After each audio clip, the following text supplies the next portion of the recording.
और फहरिस्त में फकी आ जाए। इसीलिए हुसैन ने खत लिख के जनाब हबीब को बुलाया। हबीब अंत रजुल फकीर।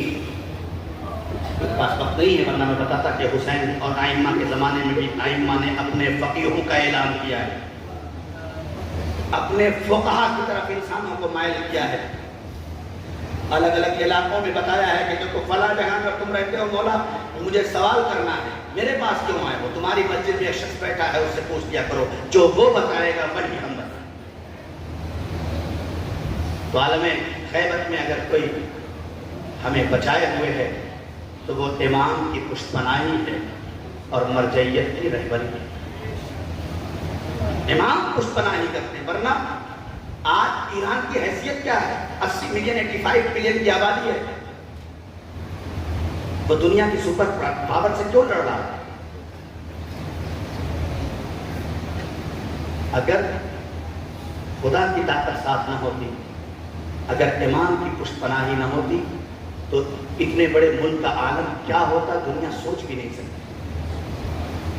ये कितनी 2 मिनट भी नहीं लगता दुनिया को इन्हें तबाह करने में। लेकिन कल अली से पूछा गया तो यही कहा था बल कुव्वत रब्बानिया। आज भी जब इनसे पूछा गया तो यही कहते हैं कि हमारे पास जो कुछ भी है ये खुदा की दी हुई ताकत है और हुसैन की आज़ादारी है। मेरे पास वक्त नहीं है, तुम्हें बचाने के लिए कर, यहाँ से उड़ उड़ के सीरिया में जाके लानतें करना और है, हुसैन के रोज़े को बचाना और है, अज़ादारों की हिफाजत करना और है। बोला तूने क्या किया? कहा मैंने बहुत गज़ब किया है। कहा क्या किया? कहा मैंने तीर चलाया। कहा कितने तीर चलाए? कहा मत पूछिए, मेरा ही तीर था जो अब्बास की आंखों में लगा, मेरा ही तीर था जो हुसैन के शानों में लगा, मेरा ही तीर भार का तीर था जो अली असगर के गोलू में नाज़रीन में लगा। मुख्तार ने हुड़का और बोला तुम बड़ा में है, और बोला तुझे 6 महीने के ऐसा की बिना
औज़ुबिल्लाहिमिनश्शैतानिर्रजीम बिस्मिल्लाहिर्रहमानिर्रहीम। देखिए यहाँ जो ज़ख़ाने पंजतनी है जैदी नगर सोसाइटी में, यहाँ का शेड्यूल ये है कि पहली मुहर्रम से 10 मुहर्रम तक इमाम हुसैन अलैहिस्सलाम जो फ़र्ज़ंद रसूल हैं उनको जो शहादत हुई करबला में बच्चों के साथ और जवान भाई और इसी तरह जवान बेटा, लोग कहते हैं जंग थी, ये 2 शहज़ादों की जंग थी। शहज़ादों की जंग अगर होती है तो कोई अपने 6 महीने के बच्चे को जंग करने के लिए नहीं ले जाता। 4 बरस की बच्ची को कोई जंग करने के लिए, अपनी माँ बहन फूफियों को लेके जंग करने के लिए नहीं जाता। ये एक इंसानियत की लड़ाई थी और उस इंसानियत में इमाम हुसैन ने अपनी पूरी कुर्बानी दी है कि इंसान इंसान बाकी रहे। और ये बार बार मैं हर बार ये बात कहता हूँ, उसी की याद हम मनाते हैं कि कहते हैं तुम्हारे यहाँ तो शहादत जो है वो मीरास है और शहादत एक फ़जीलत है, उस पर क्यों रोते हो?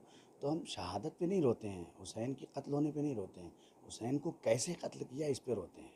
एक इंसान को एक बार मार दो ख़त्म हो जाता है, एक इंसान को 19 मरतबा पुश्ते गर्दन से ज़िबा किया जाए इस पे रोते हैं। 6 महीने के बच्चे को आप मार दो, ख़त्म हो गई बात। आज फ़िलिस्तीन में कितने बच्चे मारे जा रहे हैं, ये जो किसी मज़हब किसी धर्म के नहीं, वो भी आंसू बहा रहे हैं, वो भी कम से कम जुल्म की मुखालफत में बोल रहे हैं।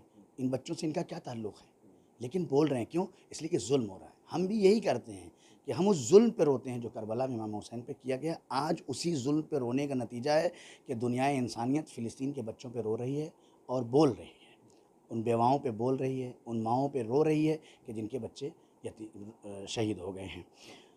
ये मरहला जो है वो चलता रहता है। पहली मुहर्रम से लेके 4 मुहर्रम तक असहाब का तज़किरा होता है, जो इमाम हुसैन के सहाबी थे, इमाम हुसैन के साथी थे, उनका तज़किरा होता है। फिर उसके बाद 4 मुहर्रम के बाद से इमाम के अपने करीबी रिश्तेदार जो शहीद हुए हैं, जनाब औन मोहम्मद है, जनाब अली अकबर है, जनाब क़ासिम है, जनाब अली असग़र, जनाब अब्बास अलैहिस्सलाम के ताबूत और अलम, ये सब चीज़ें बरामद होती हैं। आज जो प्रोग्राम अभी आप देख रहे थे और हुआ है, इसमें मजलिस हुई। मजलिस में पैगाम ये दिया गया कि जो आज का ज़माना है, आज के दौर में हर इंसान की ज़िम्मेदारी है कि वो अपनी ज़िंदगी का फ़ैसला करे कि मुझे किस तरफ रहना है, ज़ालिमों के साथ रहना है या मज़लूमों के साथ रहना है। ये हर एक की ज़िम्मेदारी है। इसके मजलिस के बाद जो है मसाइब हुआ। मसाइब में इमाम हुसैन के ज़ुलजनाह की शबीह बरामद हुई, उसकी ज़ियारत हुई, मौला अब्बास का अलम, मौला अब्बास का ताबूत और उस 6 महीने के बच्चे का झूला बरामद हुआ, जिस पे तमाम मोमिनीन ने गिरिया-उज़ारी की और मातम किया। फ़िलिस्तीन का जो है वो लोग दर्द अपने दिल में रखते हैं, और क्योंकि हुसैन का मातम है और जुल्म के ख़िलाफ़ करबला में जिस तरह से आवाज़ बुलंद हुई, आज उसी तरह से आवाज़ बुलंद करने की कोशिश जब की जाती है तो उस पर FIR होती है या फिर उनको मना किया जाता है। ये इसको किस तरह से देख रहे हैं, जबकि हमारा जमहूरी मुल्क और फ़िलिस्तीन के साथ हमेशा उसकी हमदर्दी रही है। और देखिए, एक मज़लूमों के साथ खड़ा होना ये किसी धर्म और मज़हब का किरदार नहीं है, ये इंसान का किरदार है। अगर कहीं जुल्म हो रहा है तो उसके ख़िलाफ़ बोलना शिया होने की अलामत नहीं है, इंसान होने की अलामत है। सुन्नी होने की अलामत नहीं है, इंसान। हिंदू भी अगर बोलता है तो हिंदू होने की अलामत नहीं है, ये इंसान होने की अलामत है। और इसीलिए ये सारे उमूर जो देख रहे हैं, जो प्रोटेस्ट हो रहे हैं, जो फ्लैग निकाले जा रहे हैं, पहली बात तो ये है कि अगर हमारी मुल्क की हुकूमत इस बात की इजाज़त नहीं देती है तो हमें नहीं चाहिए कि उस झंडे, आप अपने किरदार से बोलें, आप अपने अल्फाज से बोलें। ये अलग बात है कि हम शिया हज़रात जब करबला जाते हैं, जहाँ 7 करोड़ का मजमा होता है, वहाँ भी हम अपने हिंदुस्तान का परचम अपने हाथों में बुलंद करके दुनिया को बताते हैं कि हम कल भी, हमारा हिंदुस्तान भी ज़ालिमों के ख़िलाफ़ लड़ा है और आज भी हम ज़ालिमों के ख़िलाफ़ लड़ रहे हैं। तो वहाँ की गवर्नमेंट हमें इजाज़त देती है, हम फ्लैग लेके चलते हैं, हिंदुस्तान का झंडा। अब यहाँ अगर फ़िलिस्तीन की इजाज़त मिलती है, हमारी गवर्नमेंट कहती है कि हाँ भाई, मज़लूमों का साथ देने के लिए आप ले सकते हो, आप लीजिए। अगर मना करती है तो बेहतर यह है कि ऐसी चीज़ें ना की जाएँ जिससे हुकूमत की मुखालिफत हो।